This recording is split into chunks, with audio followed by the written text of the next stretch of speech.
Okay, so I'm going to go through the diagrams that we went through in class today. Hopefully no whammies. I'm not going to lie, still sleep deprived, so the potential is there.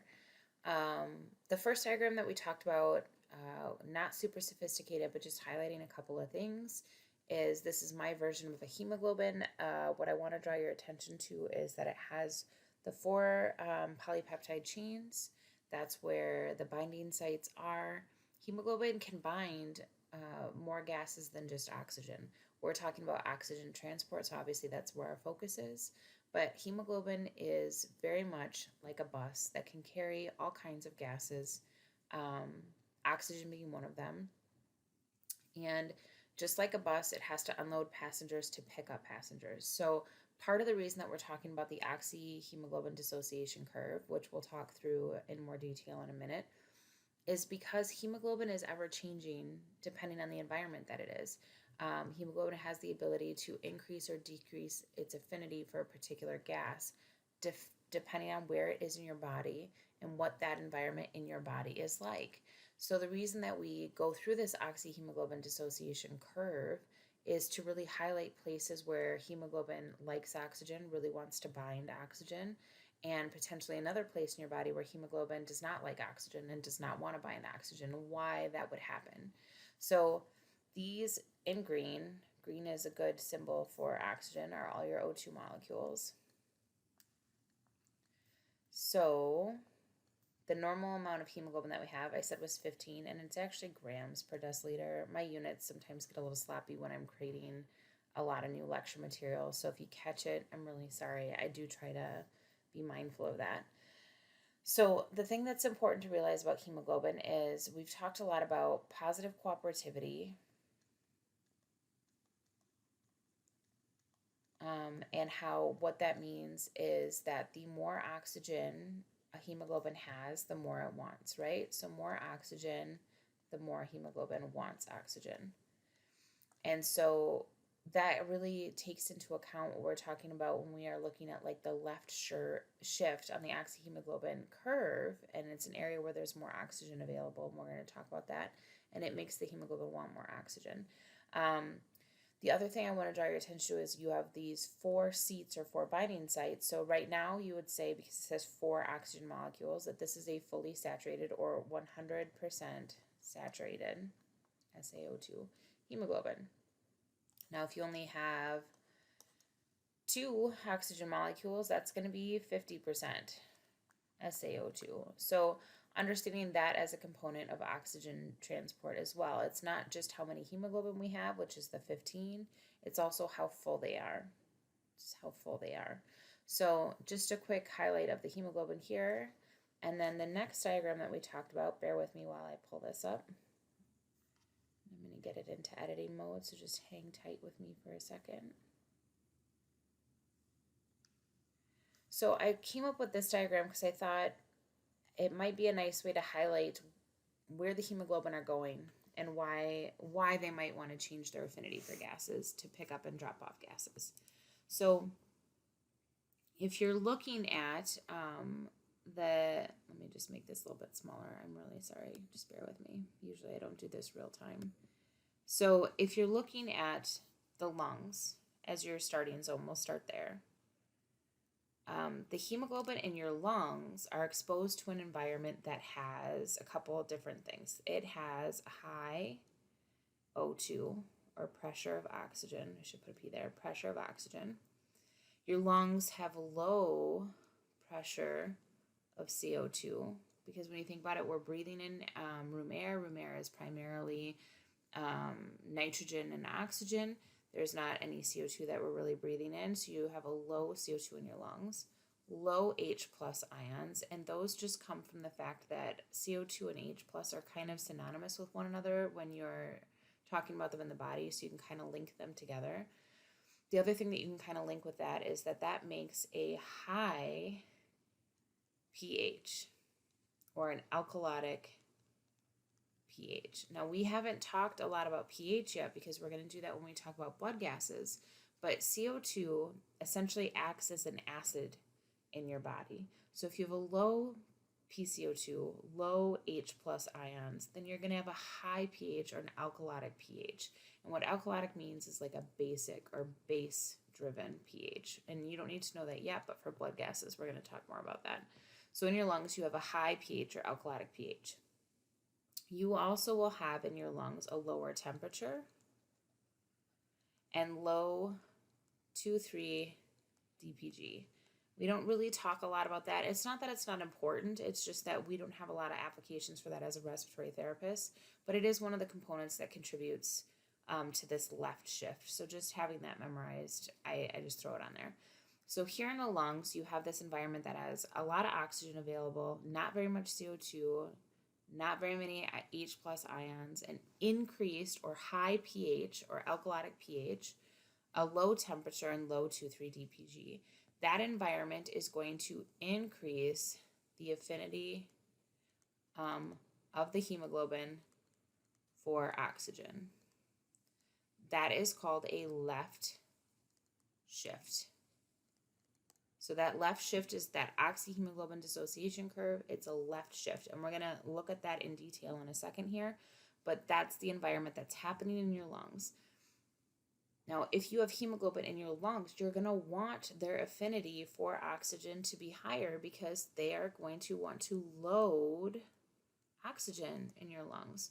So kind of circling back to our VQ mismatch, you have, or VQ ratio, you have ventilation and perfusion matched up.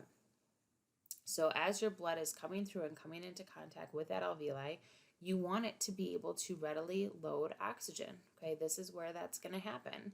So the environment in the lungs, having this high oxygen, low CO2, low H+, high pH, low temp, low 2,3 DPG, is all going to create this very perfect scenario where that hemoglobin can load oxygen. So then you follow it from the lungs to the tissues, and then over here in the tissues, you have a totally different environment. Okay, we're looking at a totally different environment. And give me just a second here. I'm going to erase this hemoglobin just to make room. I'm going to get rid of that guy so that I can write there. Ooh, I got a little click happy. So, no. All right, good enough. So over here in your tissues, you have a totally different environment.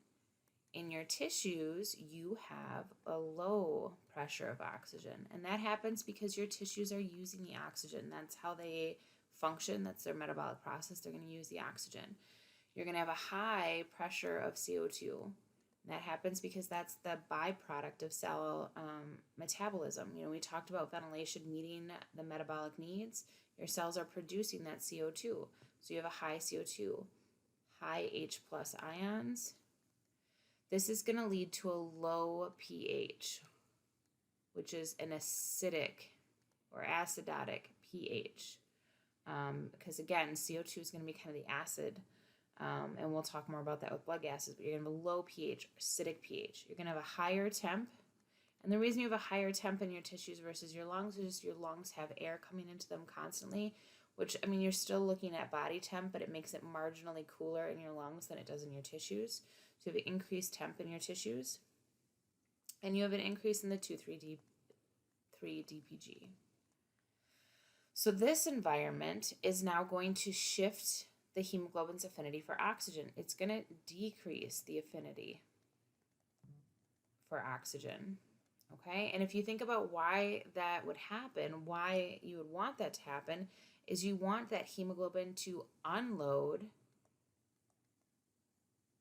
O2 into your tissues, right? You want to oxygenate your tissues, your organs, your heart, your liver, your spleen, your kidneys. These organs, tissues all need oxygen to thrive and survive and function. So when you're out at the tissues, you want to unload oxygen. You also want to free up seats on your hemoglobin buses to pick up another gas. And the other gas that you're going to try to pick up here is CO2.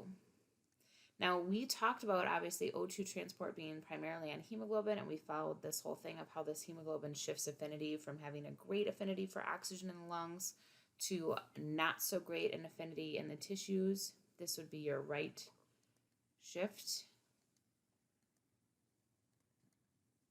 Shift. Hold, please.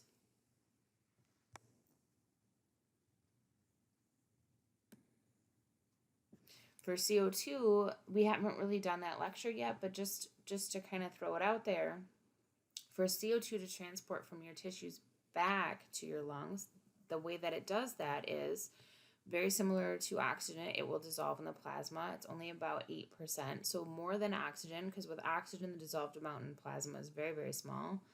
It's higher, it's 8%. CO2 has a higher solubility than oxygen.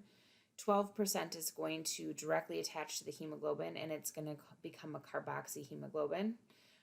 But the main way that CO2 is transferred from your tissues back to your lungs is through this ionized bicarbonate. And I actually have a diagram for PowerPoint 18 where I go through that with you guys. So I won't do that here. But just understanding that the hemoglobin having lower affinity for oxygen here and unloading O2 allows it to then load CO2. And these are the two ways it loads CO2. It becomes an HHB, which is an H plus ion, which is this ionized bicarbonate that I talk about in a different one. And then also can become an HbCO2, which is this 12% way, and it carries that back to your lungs. When it gets back to your lungs, because again, you have this environment, this high oxygen, low CO2, low H+, it's going to change the affinity of that hemoglobin again, and it's going to make that hemoglobin unload the CO2 and reload the oxygen. And it's just this cycle back and forth where the hemoglobin continually change affinity for what gas they are carrying. And that's where that left and right shift come in. So if you're actually looking at the oxyhemoglobin dissociation curve, which is finally corrected, sorry about that. I really don't know what happened in my brain today where that just got all kinds of wonky. Hopefully we can get through this recording with no shenanigans. So looking at this oxyhemoglobin dissociation curve, I tried to break it down into a more simple curve for you guys. So these are the components that we just talked about that cause the left shift over here. So that high pH, that alkalotic pH, low CO2, low H+, low temp, low 2,3-DPG, high pressure of oxygen. We'll add that little guy in there.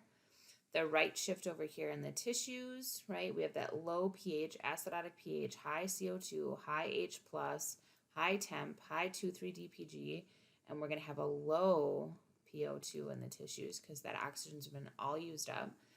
What that looks like then is if you're following, so on your oxygen dissociation curve, let me just back up here for a second. For your x-axis, you have the pressure of oxygen, and for your y-axis, you have the saturation of hemoglobin, and we're comparing the two. And it would make sense if you're comparing the two because we're constantly talking about how your hemoglobin are affected by oxygen molecules, their affinity changes. So that's why we're looking at the two. So I just picked an arbitrary number down here. I picked 50 millimeters of mercury for the pressure of oxygen. So if you follow this line up, right, and I made the line blue for the right shift, and if you look, this middle black line would be the normal sigmoid shape of the oxygen hemoglobin dissociation curve. That's the normal. So this is where hemoglobin has a normal affinity for oxygen. The green is the left shift, the blue is the right shift. So if you look at the pressure of 50 and you follow it up on the right shift, and this is where there's less affinity because it's a right shift, you'll notice that at 50 millimeters of mercury, the hemoglobin are about 65% saturated, okay? That's because of the right shift. If you go up to the normal line here and you follow it over at the same 50, it's 80% saturated, so much, much more. And this is that positive cooperativity, guys. The more oxygen it has, more oxygen it wants, right? It's this environment over here is creating this. So then you go up to the left shift, which is like the most optimal conditions for the hemoglobin to load oxygen. And at that same 50, you now have 95% saturation. So that is how that affinity can change and make it bind more oxygen. I also want to point out too, if you're looking at the shape of this, the reason that it's a sigmoid shape is because as you get to these lower pressures of oxygen, you see like a very increased slope. Once you get to about 60, that's right about here, we're going to say is 60, it plateaus off. And the reason is that about 60 millimeters of mercury for your oxygen pressure, that's about the amount of oxygen you need to get pretty close to full saturation. At 60, they're about 90% saturated. And then after that, 70, maybe you get to 95%. The changes become much smaller, so you plateau off. When you come over here, you see a much more abrupt change. So as the pressures go down, you see like a very increased slope, and that saturation drops off really quickly. And that's because as you lose oxygen, you really lose the affinity for binding oxygen. So that's why it drops off so steeply here, whereas here it plateaus off because it's got a lot of oxygen available in comparison. So big takeaways here: if you have a right shift, that hemoglobin is going to have less affinity for oxygen, so it's going to have a lower saturation at a given PO2. This is your normal one. If you have a left shift, you're going to increase your affinity for oxygen, and that hemoglobin is going to have a higher saturation of oxygen for the same given pressure of oxygen, for that 50. So that is what we were talking about with the left shift and the right shift. The left shift occurs in your lungs because it wants to load oxygen in your lungs. That's where we're going to load oxygen. The right shift occurs in your tissues because that's where we're going to unload oxygen. So I hope that this helped. This is definitely something, if you have questions, email me or we can go through it again. I am very sorry that this became a secondary recording. I really hope today in class that I didn't confuse anybody with the mistakes on this. I really appreciate someone bringing it to my attention so I could correct it quickly. It's never, ever, ever something that makes you feel good when like a typo can lead to confusion. So if you ever catch those, please, please, please email me and let me know so that I can make a change as soon as possible. But that is all I have for you for this.